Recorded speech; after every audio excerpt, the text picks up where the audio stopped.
I'm Lucy, a seemingly happy European wife who, during an online chat, fell hopelessly in love with another man, and the story spiraled out of control. On that seemingly ordinary night, I put my child to bed as usual, tidied up the living room a little, and then curled up on the sofa. My husband Tom was still busy working in the study, so I picked up my phone and opened that social media app out of boredom.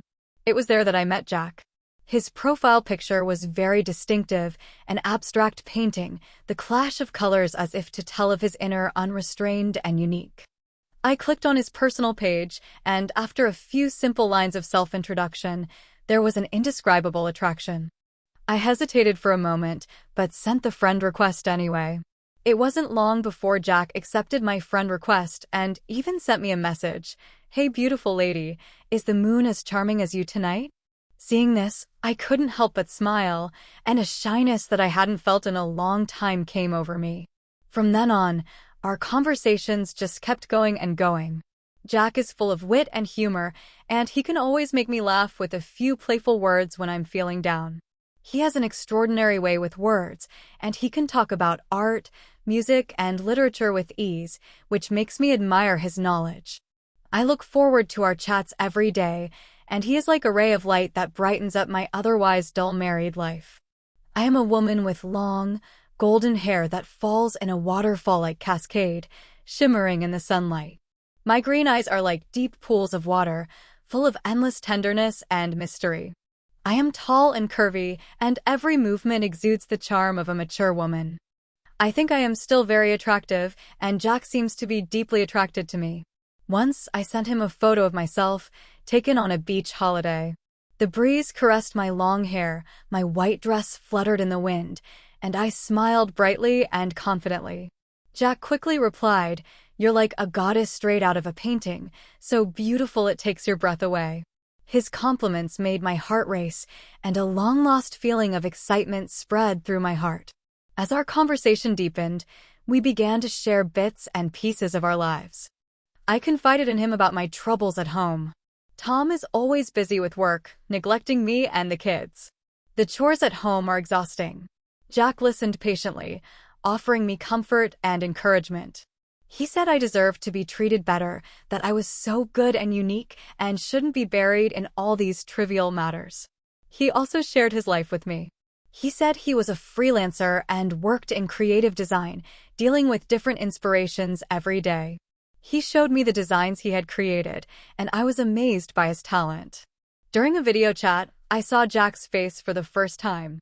He had deep features, a high nose, and those blue eyes that seemed to hide a sea of stars.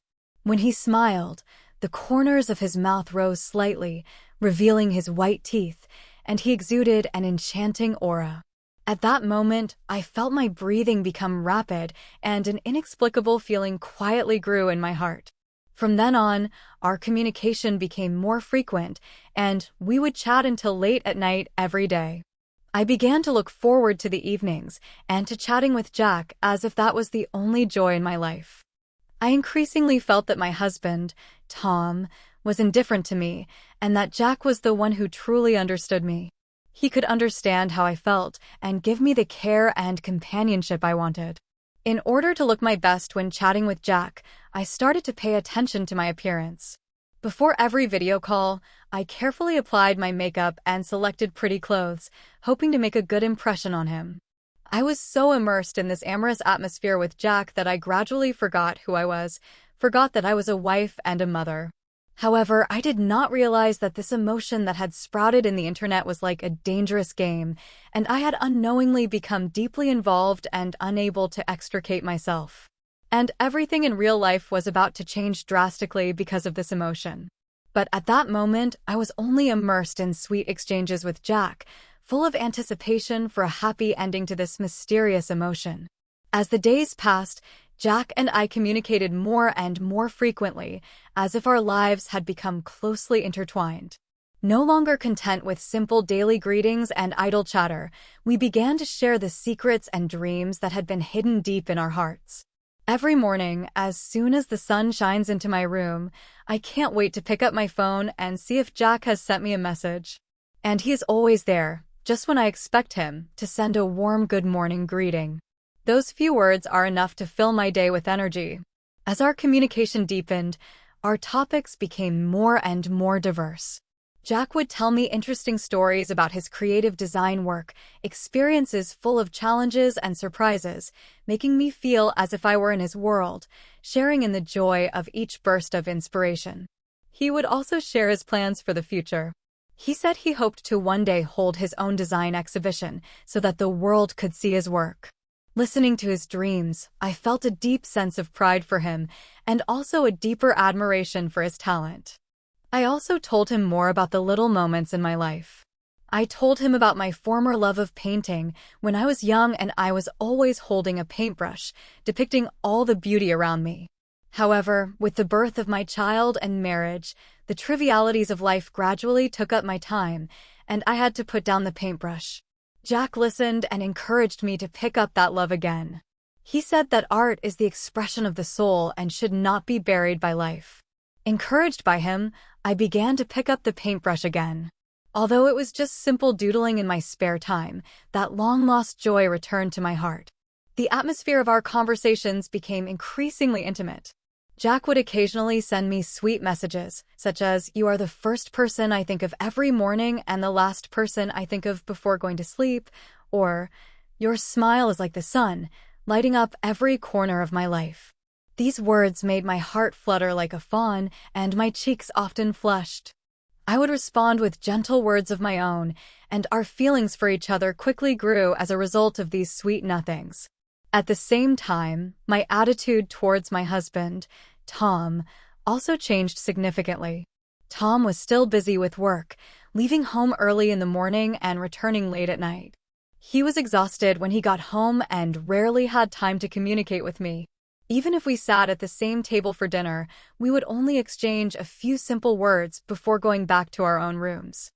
I increasingly felt that he was indifferent to me, in stark contrast to Jack's enthusiasm and thoughtfulness. I started to dress up, not just to impress Jack during our video chats, but also because I had regained my confidence in his praise. I would spend more time on selecting clothes, matching different styles according to my mood and the chat scenario. I would also carefully apply makeup to make my face more delicate. Whenever I saw the beautiful and charming me in the mirror, I would remember the way Jack looked at me, with admiration and love. I began to fantasize about meeting Jack frequently. I imagined us on a romantic beach, the sunset's rays shining down on us. We held hands as we strolled along the soft sand, listening to the sound of the waves and confessing our love for each other. Or maybe we were sitting face to face in a cozy cafe, sipping coffee and sharing our stories. Everything around us seemed to have come to a standstill, as if we were the only two people in the world, lost in a world of love. In these fantasies, I even started planning what clothes to wear and what gifts to bring when we met. I imagined our first embrace and first kiss, and the sweet feeling made me intoxicated and unable to extricate myself. I knew that I had fallen deeply in love with Jack, and this love made me willing to do anything for him, even willing to give up everything I had now.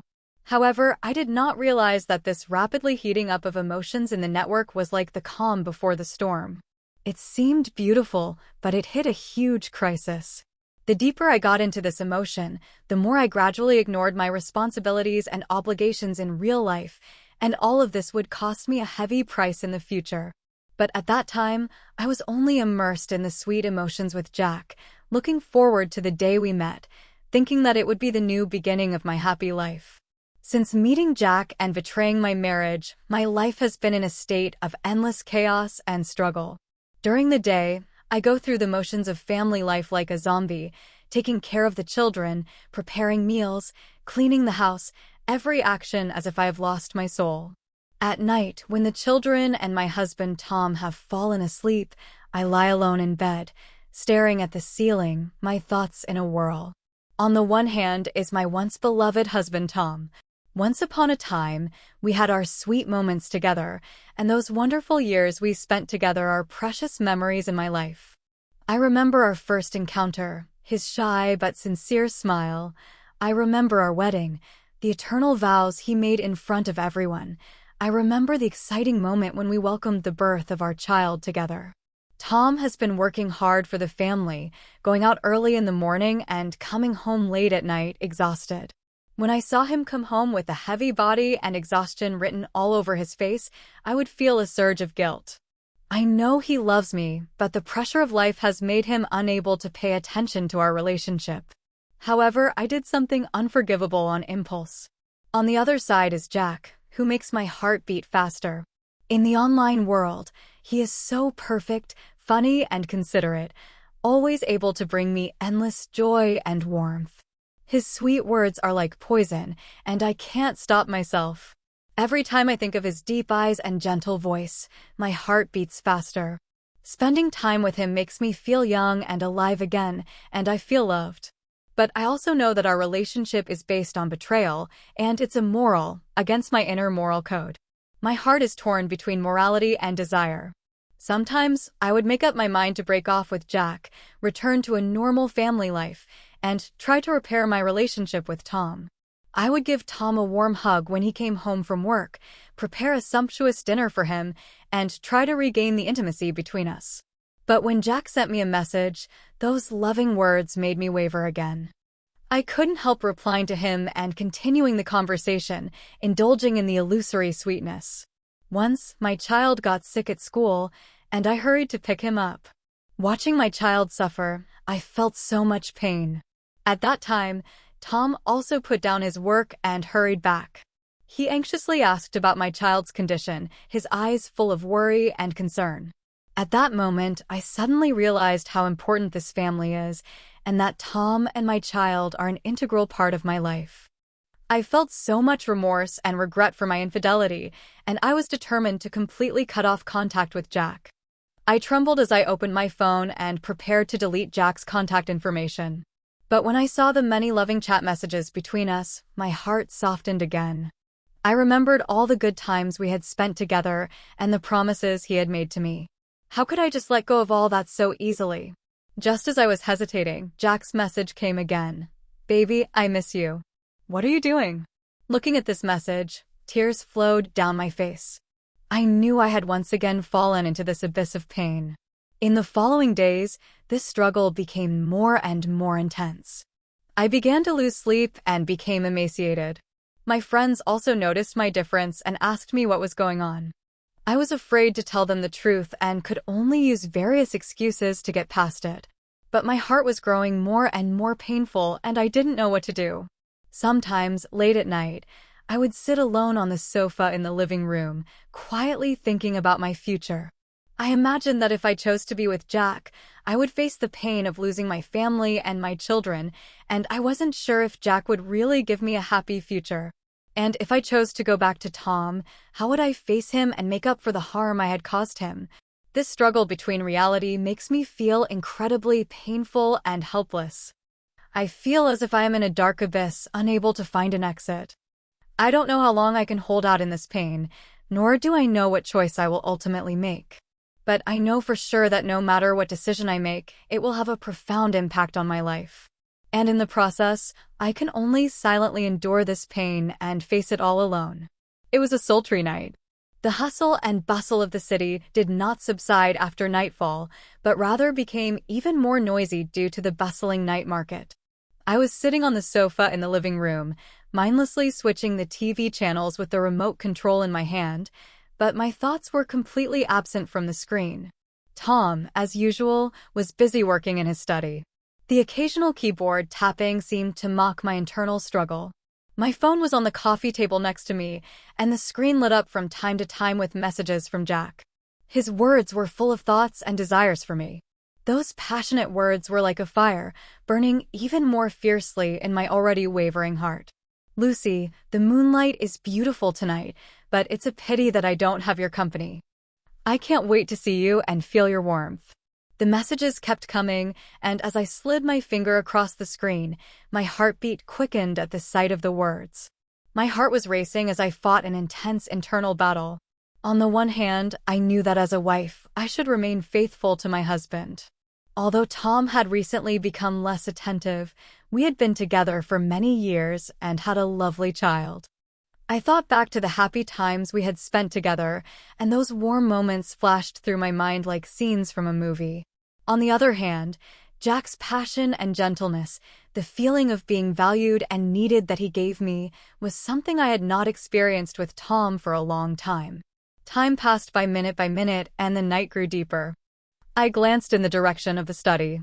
Tom's light was still on, and he seemed to be engrossed in his work.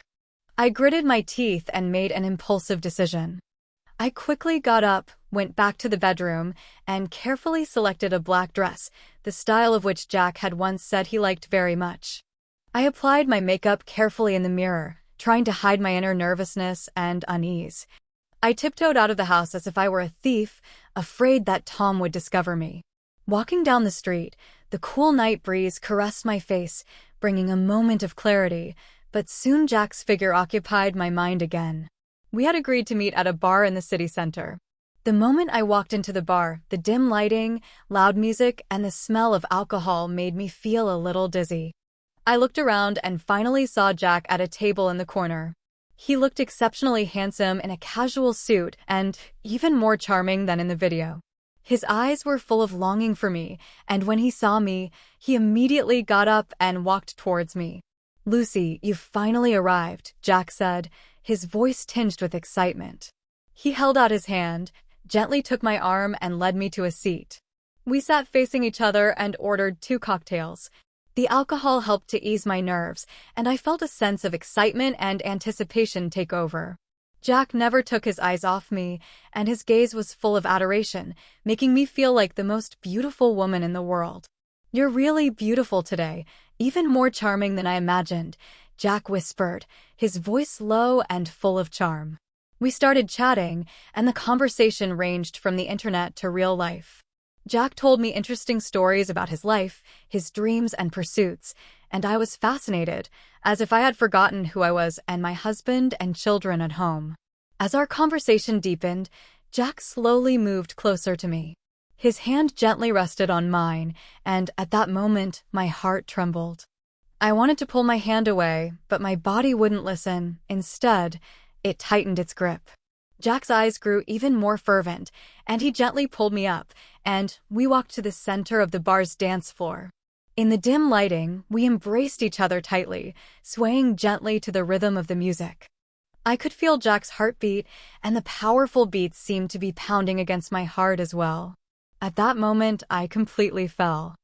I forgot all about morality and responsibility, forgot about my marriage, and just immersed myself in the intimate contact with Jack. I betrayed my marriage and Tom, and at that moment, I didn't feel the slightest bit of remorse. However, when I regained some sense after the passion, I looked at Jack in front of me and a sense of unease welled up in my heart. I didn't know what consequences this impulsive decision would bring me, and I didn't know how to face Tom and my family. But at this moment, I could no longer turn back, and I could only let myself go further and further down this wrong path. After returning from the night I spent with Jack, I felt like a different person. I was filled with fear, guilt, and an indescribable excitement. When I gently pushed open the door, the house was dark, with only the night light in the living room giving off a faint glow. Tom and the children had already gone to sleep. I tiptoed into the bedroom, trying not to make a sound, as if I were a trespasser. Lying in bed, I could hear Tom breathing evenly next to me, but I just couldn't sleep. I closed my eyes tightly and tried to calm myself down, but the images of my time with Jack kept flashing through my mind, his smile, his eyes, our intimate encounters. Meanwhile, Tom's figure kept swaying before my eyes, the man who once loved me so much, the husband with whom I built a family together. My heart was full of guilt. The next morning, I fell asleep as the first rays of sunlight shone through the curtain. I don't know how long it was before I was awakened by Tom's voice. "Lucy, why are you sleeping so late today?" I rubbed my bleary eyes and saw Tom standing by the bed, his face showing a hint of concern. I didn't sleep well last night. I'm probably a bit tired," I stammered, afraid to look him in the eye. "Then get some rest. Don't tire yourself out," Tom said, and turned to get ready for work. Watching his back, I felt a mixture of emotions, both glad that he hadn't noticed anything unusual and feeling bad about my lie. From then on, I began to use lie after lie to cover up my infidelity. Whenever Jack sent me a message, I would carefully avoid Tom and find all kinds of excuses to hide and reply. Once, Jack sent me a loving message just as Tom walked into the room. I was so scared that my hand trembled and I almost dropped the phone on the ground. I quickly hid the phone behind my back and pretended to be calm, saying, "It's a message from a friend, nothing important." Tom didn't seem to suspect anything and just nodded before leaving the room. In order to have more time to chat with Jack, I started making up all kinds of excuses to go out. I'm going to the supermarket to buy some things. I've made an appointment with a friend to go shopping together. There's something at the company that I need to deal with. These lies were like shackles, binding me tightly and causing me to sink deeper and deeper into the quagmire of lies. Once, I made an appointment with Jack to go to the movies. I told Tom in advance that I was going to a friend's party and might be back late in the evening. Although Tom was a little suspicious, he didn't ask any more questions. I went to the appointment full of joy and had a wonderful time with Jack. However, when the movie ended and I walked out of the cinema, I saw several missed calls from Tom on my phone, and my heart immediately went up to my throat. I trembled as I dialed Tom back. His anxious voice came over the phone. "Lucy, why didn't you answer the phone? I was worried sick about you." "Sorry, Tom, the signal in the cinema was bad and I didn't hear the phone ring. The party isn't over yet, I might have to go back a little later," I explained quickly, my voice tinged with nervousness. "Okay, then be careful and come back early," Tom said with a hint of resignation in his tone. After hanging up, I let out a long sigh, but my guilt only grew stronger. I knew that my lie would be exposed one day, but I couldn't stop because I longed to continue being with Jack. In the process of getting to know Jack, I gradually discovered some problems. Jack would sometimes suddenly disappear for a period of time, not responding to my messages. When I asked him why, he would always make up excuses to get out of it. But I was already too deep in it, and I didn't want to think too much about it. I always chose to believe him. As time passed, I was torn apart inside. Often, in the dead of night, I would sit alone by the bed, looking out at the night sky, and ponder my actions. I knew that my lies were wrong, that they hurt Tom, and that they were torturing me. But I was like someone trapped in a maze, unable to find a way out, and I just kept going further and further down the path of lies. I began to fear going home, to fear facing Tom's gaze, to fear that he would suddenly discover my secret. I was also afraid of losing Jack, even though I knew our relationship was based on lies and betrayal. This conflicted state of mind made me suffer terribly.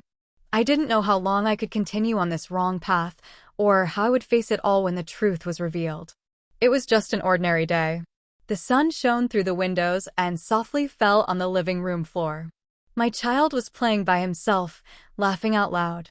As usual, I was tidying up the house, but my mind was on Jack. A faint smile appeared on my face. Tom was at home resting for a rare occasion, sitting on the sofa and idly flipping through the TV programs. Suddenly, as if remembering something, he said, "Lucy, your phone has been ringing a lot recently. Is there something important? Let me help you see if there are any unread messages." Hearing his words, my heart tightened, and the movement in my hands instantly froze. "No need, Tom. I'll check it myself. It's nothing important." I tried to sound calm, but the trembling end of my sentence betrayed my nervousness. Tom didn't notice my unease, however, and he laughed, saying, "Don't be so nervous. I'll just take a quick look." With that, he picked up my phone, which was sitting on the coffee table. I wanted to rush over and stop him, but my feet felt like they were nailed to the ground and I couldn't move. Tom slid the screen of the phone, at first nonchalantly, but when he saw the chat history between Jack and me, his face instantly turned ashen. His hand gripped the phone tightly, his knuckles turning white from the force. "What is this? Lucy, you explain to me." His voice was low and angry, like an enraged lion. I stood there, dumbfounded, my mind a blank, not knowing what to say. Those sweet conversations with Jack were like sharp knives, stabbing Tom and myself.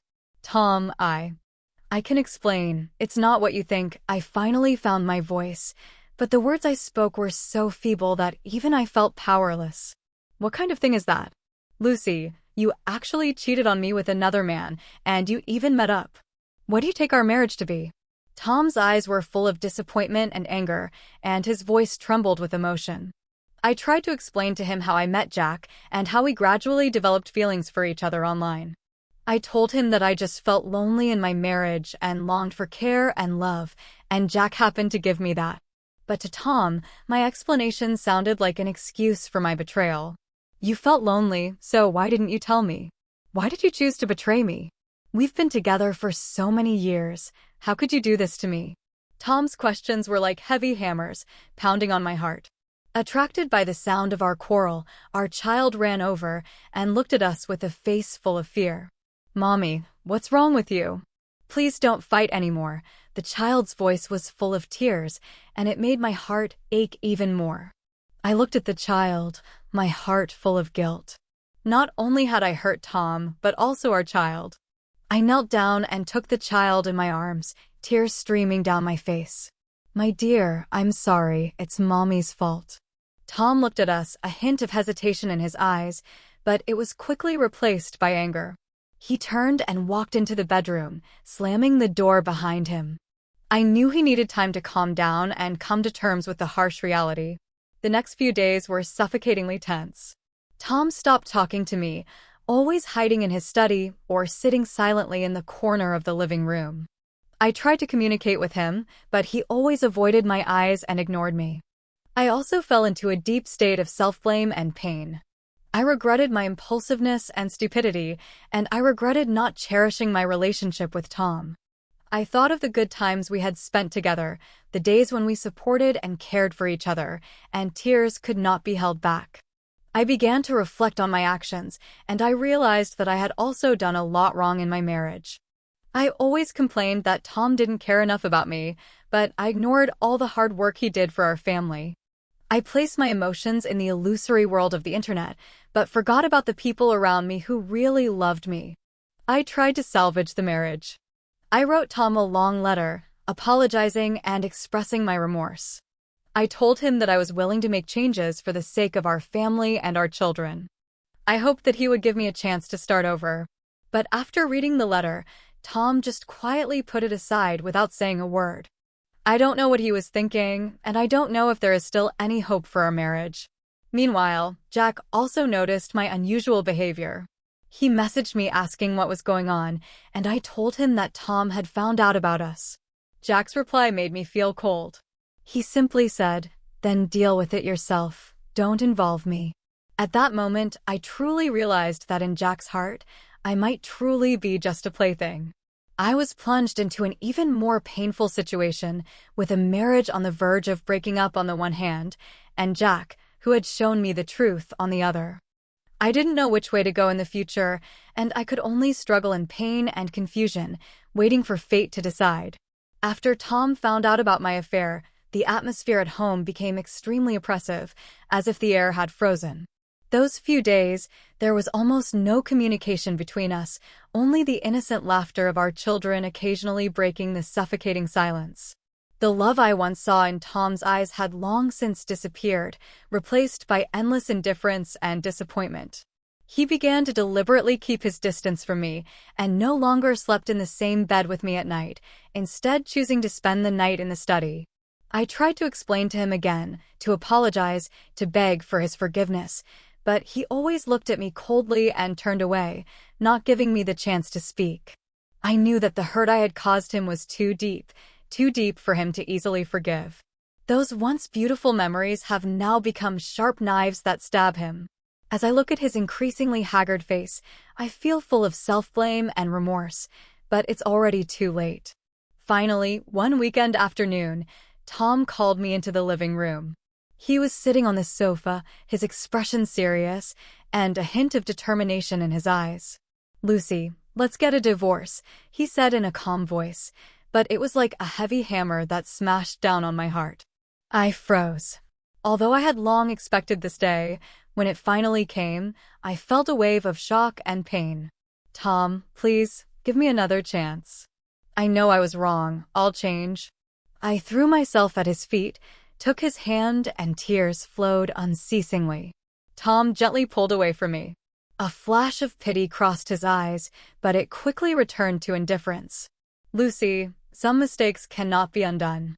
Our marriage is over. His words were decisive and left no room for discussion. The child was watching us from the side, as if sensing the gravity of the situation. He ran over, hugged my leg, and cried, "Mommy and Daddy, don't get divorced. I don't want you to separate." I looked at the child's tear-stained face and my heart was about to break. I held the child tightly in my arms and sobbed uncontrollably. In the following days, we began to deal with the matters related to the divorce. Dividing up property and fighting over custody of the child, every step was full of pain and helplessness. Tom insisted on having custody of the child, believing that I was an incompetent mother and unable to provide a healthy environment for the child to grow up in. I tried to fight for custody of the child, telling Tom that I was the child's mother and that I would spend the rest of my life making up for my mistakes and giving the child more love. But Tom simply would not listen to my explanations, and he even hired a lawyer to fight the case with me. In court, we confronted each other. The two of us who once loved each other had now become the most familiar of strangers. Looking at Tom's cold eyes, I knew that our relationship had completely broken down. In the end, the court awarded custody of the child to Tom. Although I was granted certain visitation rights, I knew that the time I would spend with my child would become very, very little. On the day the divorce was finalized, I packed my bags and left the home that had once been full of happiness and warmth. I looked back at the house and tears once again blurred my vision. I knew that I had lost not just a home, but everything I had ever had. Shortly after my divorce, Jack's attitude also changed dramatically. He no longer asked after my well-being as he used to, and stopped sending me sweet messages. When I messaged him, he always replied perfunctorily, and sometimes he didn't reply for days. I felt uneasy, so I took the initiative to ask him to meet me. We met in a cafe. When I saw him, there was no longer the love in his eyes that there once was, replaced by a hint of impatience. "Jack, what's wrong with you? Why are you so cold to me?" I asked, my voice trembling. Jack looked at me and sneered, saying, "Lucy, we were just having fun. You didn't really think I would get together with a divorced woman, did you?" His words were like a knife, stabbing my heart. I couldn't believe my ears. I had once thought that Jack loved me, but I never imagined that he would just use me as a plaything. I looked at him, my heart filled with anger and despair. "Jack, how could you do this to me? You know that I have lost my family and everything for you," I said loudly. Jack stood up, shrugged his shoulders, and said, "That was your own choice, not mine." With that, he turned and left the cafe, leaving me sitting there alone, tears streaming down my face. I finally realized that I had been deceived by Jack, and I paid a heavy price for my foolishness and impulsiveness. I lost my happy family, my beloved husband and children, and also the so-called love. I became destitute and had to bear all this pain alone. Walking home, I looked at the people going about their business, and I felt incredibly lonely and helpless. I didn't know where my future lay, and I didn't know how to face this broken life. But I knew that I had to be strong, because I had no way out. Life after the divorce is like a long, dark nightmare from which I cannot escape. The once lively and warm home is now just me alone in an empty room. Memories fill every corner and pierce my heart. I often sit on the sofa in the living room for the whole day, my eyes staring blankly ahead as my mind rewinds and replays the past. I remember the butterflies in my stomach when I first met Tom, our walks in the sunset, and those sweet vows still ringing in my ears. I remember the innocent smile of my child, his baby voice calling out, "Mommy," the most precious sound in my life. But now, all of this has gone, because of my impulsiveness and stupidity. I began to reflect on my actions. When did I first become so dissatisfied with my marriage and so unable to resist outside temptations? I thought back to my life after marrying Tom. As time passed, the trivialities of life gradually eroded the passion between us. Tom worked hard to provide a better life for us, leaving early in the morning and returning late at night, while I only saw his neglect of me and ignored his hard work and dedication. I blamed him for my loneliness and dissatisfaction, but never wanted to take the initiative to communicate and solve the problem. Jack's appearance was like a sudden storm, disrupting my otherwise peaceful life. His sense of humor and thoughtfulness made me feel loved and cared for again, something I had longed for in the virtual world of the internet. I was lost in his sweet words and gradually forgot about my responsibilities as a wife and mother. I thought that was the love I wanted, but I didn't realize it was just an illusion that would soon shatter. I remembered the night I met Jack. I was dressed up and full of joy when I went to the appointment, but I didn't know I was walking towards the abyss. As I sank into his arms, I never thought about how this would hurt my family. I betrayed Tom's trust and hurt my child's innocent heart. What a selfish person I am, destroying an otherwise happy family for my own momentary desires. Every time it gets late at night, I'll be awakened by nightmares. In my dreams, Tom's disappointed eyes and the child's crying sound like sharp knives, stabbing my soul. I often cry in the dark, my tears soaking the pillow, but no one can hear my pain and remorse. I tried to numb myself with busy work, but whenever I stopped, the pain and self-blame would come flooding back, making it impossible for me to breathe. I also began to reflect on my feelings for Jack. Did I really love him? Or was I just using him as a substitute for the loneliness and loss I felt in my marriage? I realized that I actually knew very little about him, and our relationship was based more on the illusory exchanges on the internet. I was enchanted by his appearance and ignored his true character. After my divorce, his indifference and ruthlessness showed me his true colors. I was just a passerby in his life, an object to be toyed with at will. I began to regret my choice, and I regretted not cherishing my relationship with Tom and not properly managing my marriage. I remembered the difficult times I had spent with Tom when we supported each other and faced life's challenges together. But now I had ruined it all. I knew that no matter how much I regretted it, I could not get back what I had lost. I also began to think about my future. How was I going to face this broken life? I had lost my family, my love, and my former self-confidence and dignity. I felt like a lost child, unable to find my way in the dark. But I knew that I couldn't just wallow in my pain and remorse. I had to get back up and face it all. I started reading books about marriage and relationships, hoping to find some answers and inspiration. I also took some counseling sessions to try to heal my inner wounds. In the process, I gradually realized that marriage requires the joint efforts and management of both parties, as well as mutual understanding, tolerance, and trust. In my marriage, I only considered my own feelings and ignored Tom's needs, which was an important reason for the breakdown of our marriage. I also understood that although the online world is beautiful, it is full of illusions and uncertainties. We should not pin our emotions on a virtual person, but cherish the real people around us. I was once carried away by the fascination of the internet and made a wrong choice. Now I must learn from this and re-examine my life. Although pain and remorse still accompany me from time to time, I know that this is the price I must pay to grow up. I will use time to heal my wounds and make up for my mistakes. I believe that as long as I work hard, one day I will be able to walk out of this darkness and find my own happiness again. Leaving the city full of painful memories, I set off on a journey to a new place. Sitting on the long-distance bus, I looked out the window at the scenery speeding past, and my heart was filled with mixed emotions. Once upon a time, I had a happy family, but because of a moment of impulse and an obsession with the illusory emotions of the internet, I destroyed it all with my own hands.